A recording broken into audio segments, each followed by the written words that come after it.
Right now, as you watch this, your brain is managing thousands of unfinished tasks. Not work tasks, not emails, your possessions. Every object in your home is running a background process in your mind right now, whether you feel it or not. That pile on your desk, the drawer you haven't opened in a year, the clothes you keep but never wear. Your brain is tracking all of it, categorizing it, deciding about it, silently, constantly, without rest. A Stanford neuroscientist studied this for 19 years and found one thing. People living in cluttered environments show 40% reduced cognitive performance and 70% higher stress hormones, not because they're lazy or weak, but because their brain has no more room left. No room to think, no room to feel, no room to breathe. In 16th century Japan, a tea ceremony master named Rikyu understood this 400 years before any scientist could measure it. And what he discovered will change how you see every single object you own. In this video, you are going to learn the 4 principal Japanese system that one man used to go from 10,000 possessions to 37 in exactly 3 days. Not by throwing things away, not through discipline or willpower, but by understanding why he needed them in the first place and watching that need dissolve on its own.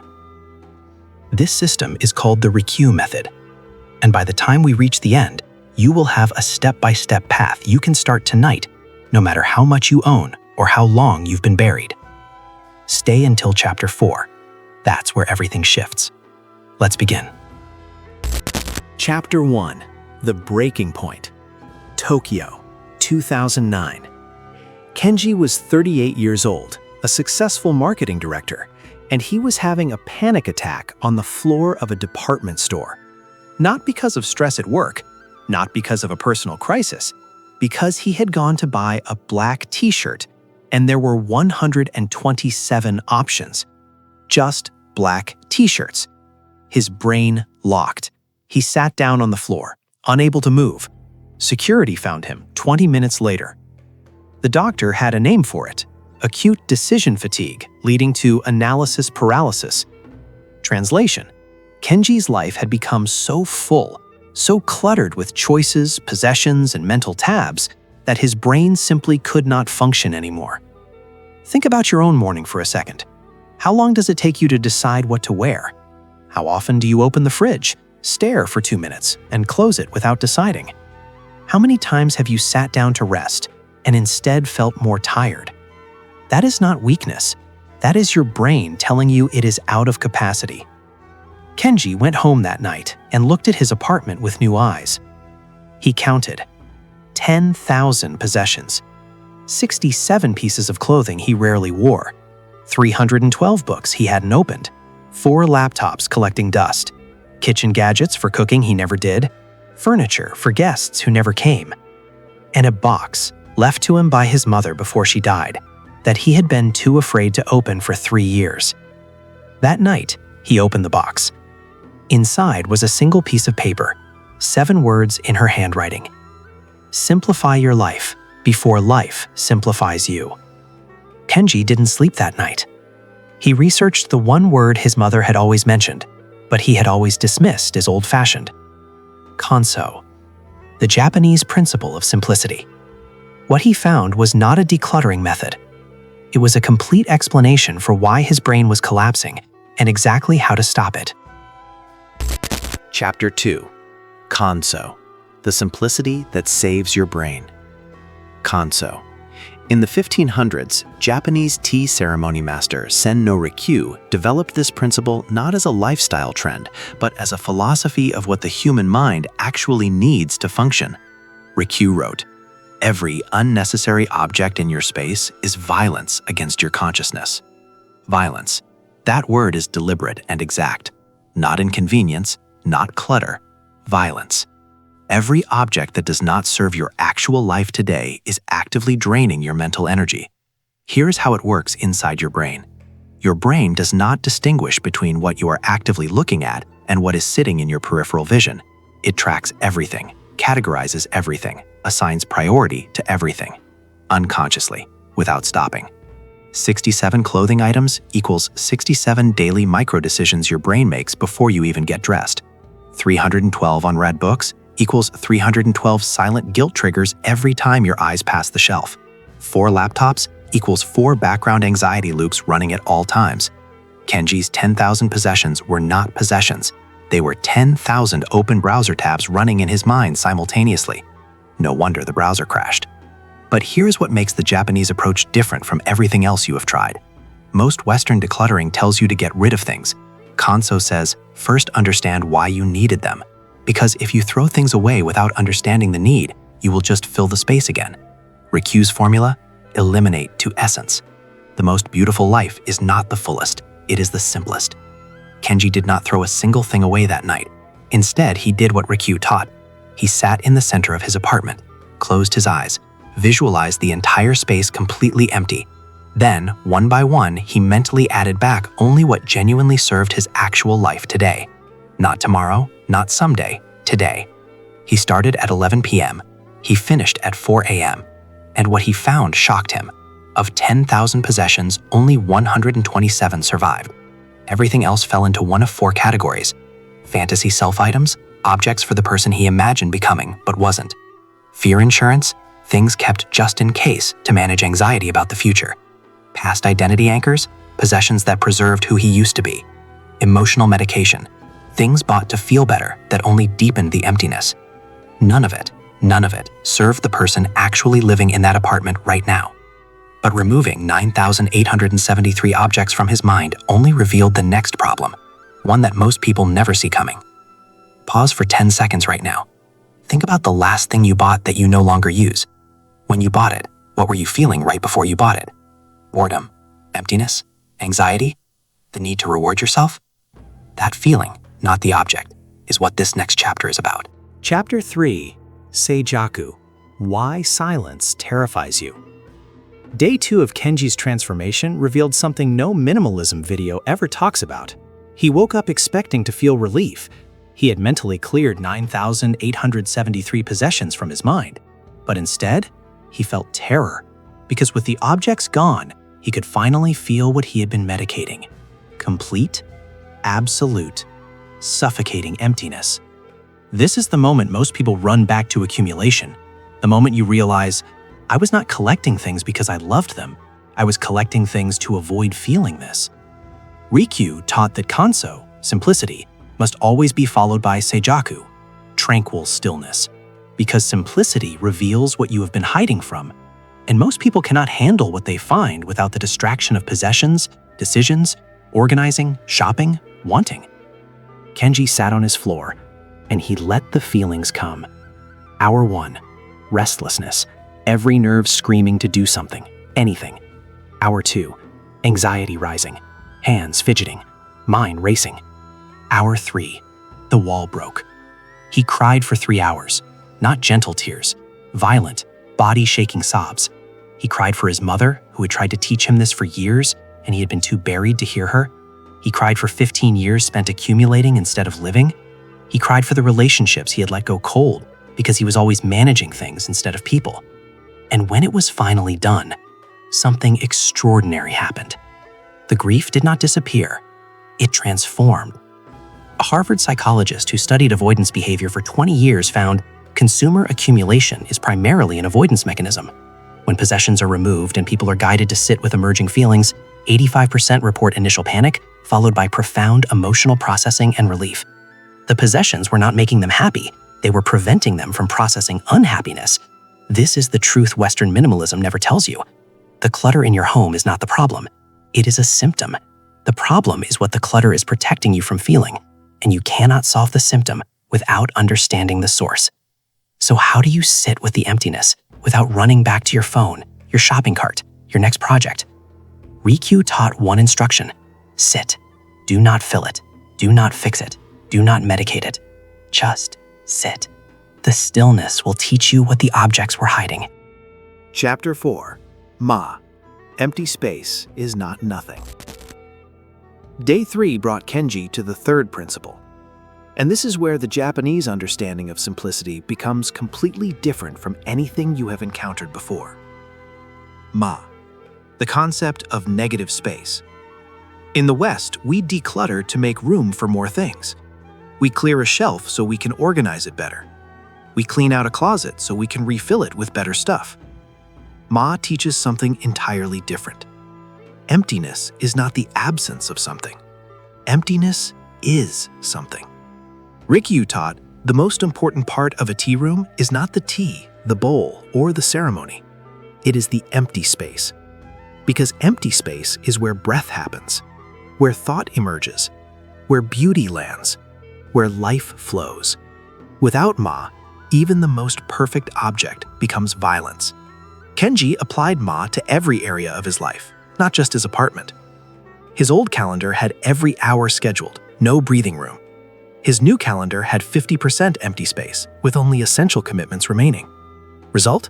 His productivity doubled, because thinking space had returned. His old relationship pattern was constant contact, texting all day, never truly alone. His new pattern was intentional silence between interactions. Result? His connections deepened, because presence replaced performance. His old mental habit was constant input, podcasts during commute, music while cooking, content before sleep. His new habit was silence, walking without audio, sitting without a screen. Result? Creativity returned. Solutions appeared from nowhere. Anxiety, which had been constant, dropped to occasional. You know that feeling when you are alone without distraction and it feels unbearable? That is not boredom. That is your consciousness trying to breathe. And you have suffocated it with stimulation for so long that breathing feels like dying. The Ma practice. Choose one surface in your space. Your desk, your kitchen counter, your bedside table. Remove everything from it. Leave it empty for 1 week. Do not put anything back except what you genuinely need for function. Notice what that empty surface feels like by day 7. A Princeton researcher studying environmental psychology found people sleeping in rooms with fewer than 15 objects report 60% better sleep quality, 45% faster sleep onset, and 70% reduction in morning anxiety. The mechanism is simple. Fewer objects means less unconscious processing during sleep, allowing deeper rest. Less is not deprivation. Less is space. Space is where you come back to yourself. We have one more principle left, and it is the one that will tell you exactly what to keep and what to release. Not based on rules, not based on what an expert says, based entirely on who you actually are. This is Chapter 5, and for most people, it is the most uncomfortable one. Chapter 5. Shizen. Who are you without your possessions? Shizen. The principle of naturalness, living without pretense. Rikyu taught, keep only what is natural to your actual life, not your imagined life. The person you fantasize becoming needs different objects than the person you actually are. Kenji looked at his remaining possessions and realized something that broke him open. 90% of what he owned served his fantasy self, not his actual self. Fantasy self? The successful marketing executive, climbing the corporate ladder, impressing clients. 47 business books about success strategies? Never read. Expensive suits worn to perform confidence, uncomfortable the entire time. Luxury watch as a status symbol. He actually hated checking the time. High-end coffee machine for the sophisticated person he imagined himself to be. Professional camera equipment for the photographer he never became. Actual self, quietly revealed only in stillness. He loved simple tea, not complex coffee. He preferred comfortable clothes, not impressive ones. He wanted to help others understand themselves, not climb any ladder. He found peace in writing and silence, not in achievement and performance. He had spent 15 years and hundreds of thousands of yen buying objects for a person he did not even want to be. A person society told him he should be. A person his mother never asked him to be. The Shizen practice. Ask yourself 3 questions about every object you own. First, does this serve the life I am actually living today, not the life I plan to live someday? Second, does this belong to who I actually am, or who I am performing? Third, would I feel lighter without it? If the answer to question 1 is no, if the answer to question 2 is performance, If the answer to question 3 is yes, that object is not yours. It belongs to someone you were pretending to be. Release it. After 3 days of Kanso, Seijaku, Ma, and Shizen, Kenji made the physical changes. He donated, sold, or discarded everything except 37 items. Clothing, 7 items. Living essentials, 15 items. Technology, 3 items. Personal meaning, 12 items. From 10,000 to 37 in 3 days. His apartment, 850 square feet that had felt like 8, finally had room to breathe. His brain, which had been crashing daily, went quiet. For the first time in 15 years, he could think. Chapter 6. What changed after 6 months? 6 months after the 3 days. He worked 25 hours per week instead of 65. His cleaning time dropped from 6 hours weekly to 15 minutes. His monthly expenses fell by 70%. His savings rate jumped from 15% to 60%. His anxiety, which had been constant, dropped 95% to occasional. Decision fatigue, completely eliminated. He owned too little to decide about. Sleep, 8 hours naturally, no medication. And the moment that proved everything had actually changed, his father visited the apartment, saw the 37 items, the empty surfaces, the breathing space, and started crying. Your mother would be so proud. Not the executive with 10,000 things and no peace. This. You. Here. Present. Kenji performed tea ceremony for his father using one bowl, his mother's tea set. The only object that connected him to her.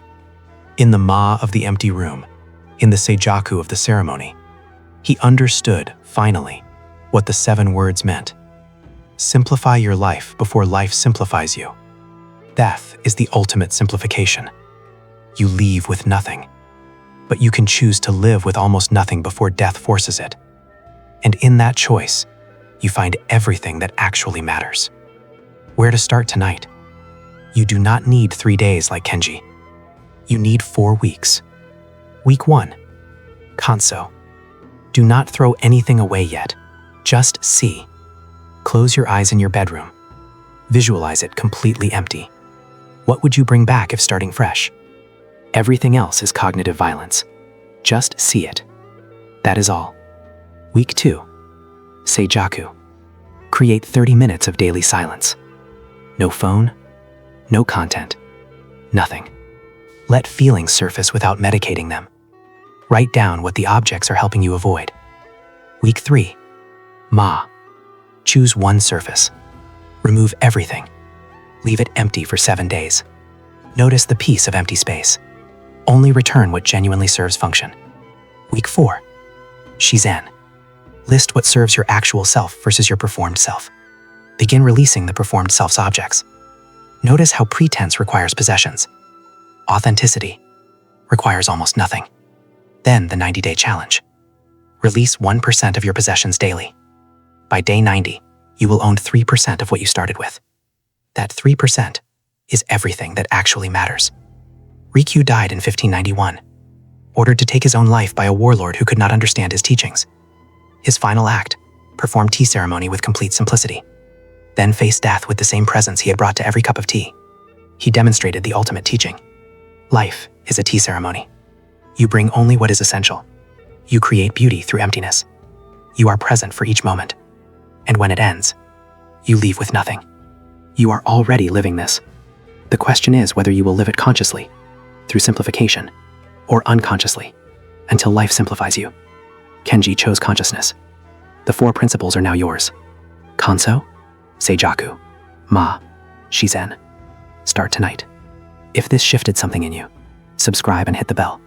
New videos every week on presence, discipline, and the wisdom that actually changes how you live. And right now, just one thing. Comment, day 1. That's it. Nothing else. No explanation, no long paragraph. Just day 1. Because those 2 words mean you've stopped thinking about change and started it. I read every single comment. And when I see day 1 from you, I will know you are ready. Walk the path. I will see you in the next video.